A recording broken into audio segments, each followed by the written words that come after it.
અમદાવાદથી સમાચાર જય સિયારામ પેંડાવાલાની દુકાન સીલ કરવામાં આવી ફૂગવાળા પેંડાનો વિડિયો વાયરલ થયા પછી કાર્યવાહી કરવામાં આવી છે। શનિવારે સોશિયલ મીડિયામાં ફૂગવાળા પેંડાનો વિડિયો વાયરલ થયો હતો। ગ્રાહકે જય સિયારામ પેંડાવાલામાંથી 3 કિલો પેંડા ખરીદ્યા હતા।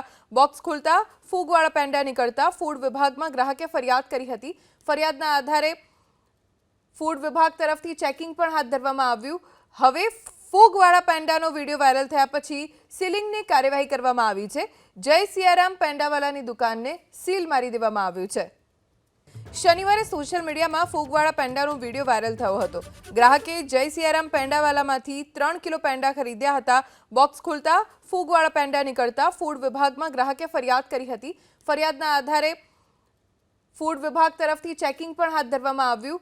હવે ફૂગવાળા પેંડાનો વિડિયો વાયરલ થયા પછી સીલિંગની કાર્યવાહી કરવામાં આવી છે। જય સિયારામ પેંડાવાલાની દુકાનને સીલ મારી દેવામાં આવ્યું છે।